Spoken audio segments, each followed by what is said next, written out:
She tells it right from the heart.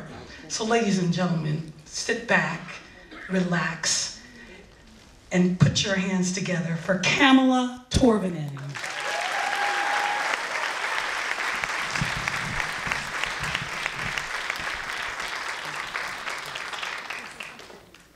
I am not my hair. It's a good thing, right? So, growing up with 4 amazing sisters as I did, it didn't take long to realize that as much as I wanted to be just like those girls, I also wanted to be very different from them. So as fate would have it, I came into this world a blonde among 4 beautiful brunettes. So it didn't take long to realize that this small thing set me apart from them. Maybe it even made me special. Our mother thought so. Yeah, she called me her golden girl, and she encouraged me to keep my hair long. I didn't mind because that label, golden girl, solidified for me that my blonde hair was my identity, and keeping it long, that was my superpower. So, of course, during my childhood and teenage years, I didn't cut my hair, lest the spell be broken. So, keeping it long and straight didn't mean it had to be boring. When I was in high school, I made one fashion step forward, and I added bangs.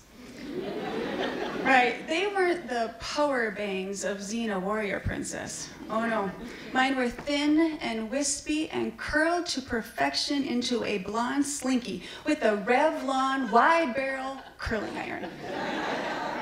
Yeah, so keeping my hair long and straight paid off. By the time I was a senior in high school, when my class was voting for most likely to succeed, best this and best that, I was awarded best hair.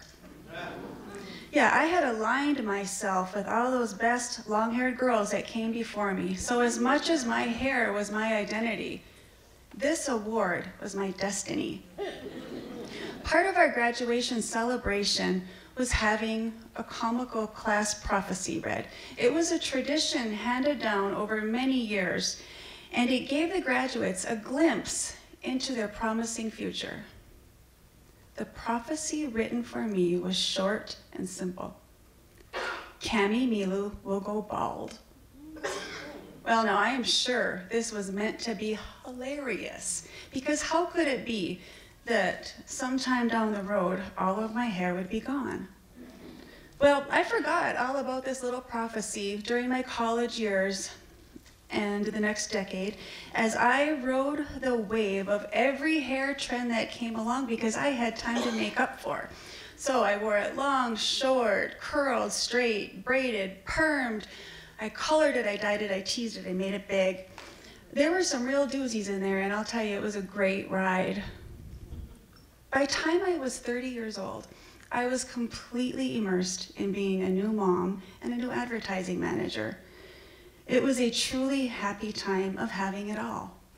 But it was a time that was not meant to last.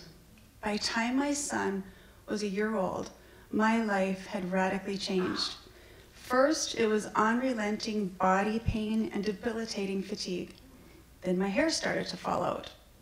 My doctors assured me that this is all very normal postpartum stuff, brought on by pregnancy, delivery, labor, nursing, working full-time. My body was merely responding to stress. Well, good. Never mind then that my hair was everywhere I looked, on my pillow, in the shower, on the floor. And it didn't fall out in clumps. No. I would do something as simple as running my fingers through my hair, shaking my head, and those strands would fall like pine needles from Charlie Brown's Christmas tree. And I swear you could even hear that slight twinkling music as each strand fell. So in a downward spiral, worried about my health and my hair, it was time for me to leave that job I loved and face facts. I was very ill. I didn't know how ill at the time, but I finally got a diagnosis of heavy metal and chemical poisoning, which was making my body shut down. My environmental illness doctor explained that when the body is fighting so hard to stay alive, non-essentials like hair and teeth are the first to go. She said the hair is the first to go. Alopecia totalis, that's what they called it. It is complete hair loss precipitated by an underlying illness, usually an autoimmune disorder. So this is how it went. The physical aspects of having heavy metal and chemical poisoning was getting intolerable. So likewise, having the alopecia was making it impossible to camouflage my appearance. So in a moment of complete desperation, I quietly went into the bathroom, I locked the door, and I shaved what little remained of that dark brown, brittle, dead hair. I looked at the girl staring back at me. She was the new me. I expected to feel lighter, relieved, liberated, but I did not. I felt sick. Just then, my sister Kay knocked at the door, probably checking on me.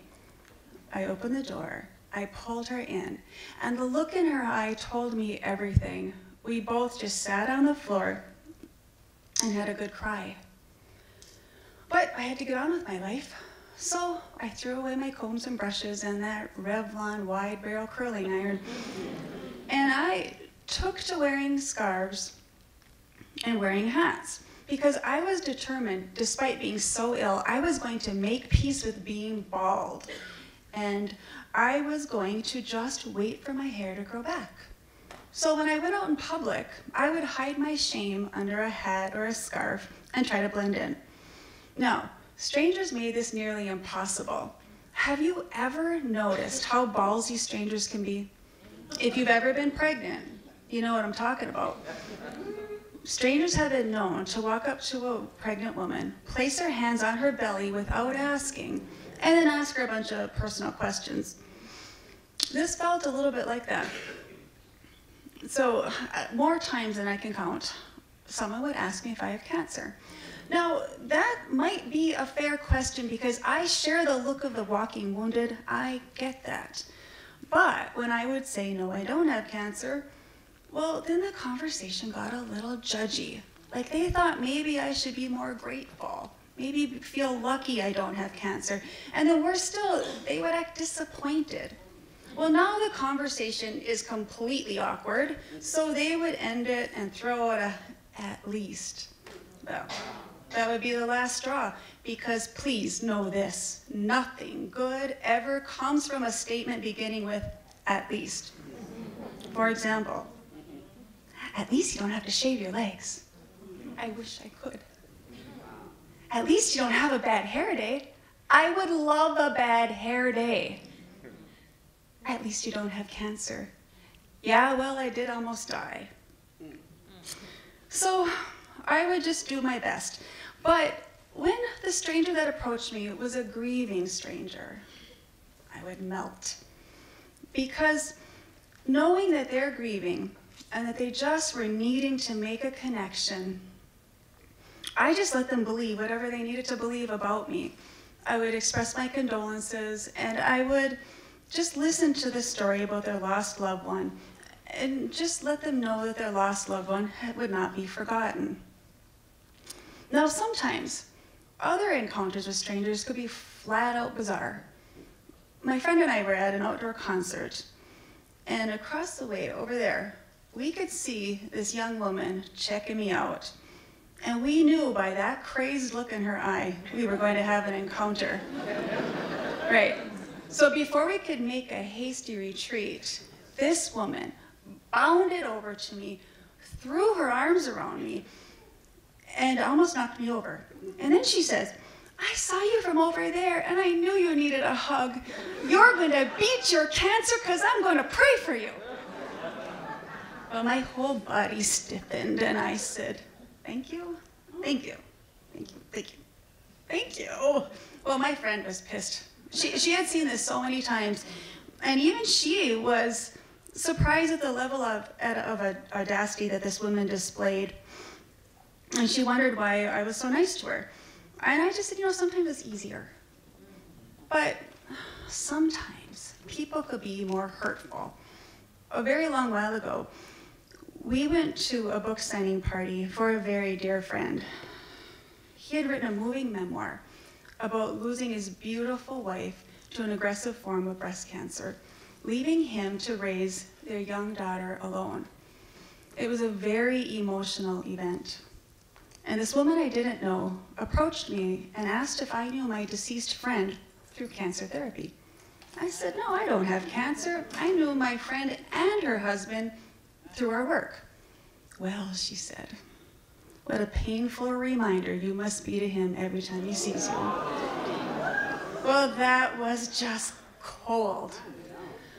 So, it is situations like that, and way too many more to tell, that prompted me to write a poem like this. Alopecia totalis. One by one, strand by strand, they fall. From head, arms and legs, eyebrows and eyelashes. In the shower, halo on the pillow.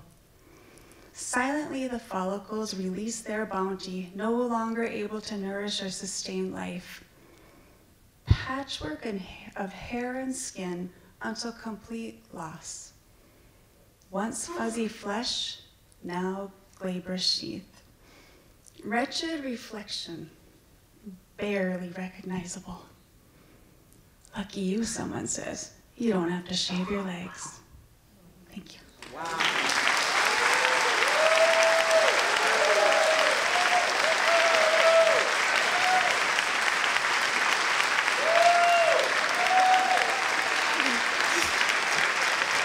Kamela Torvinen.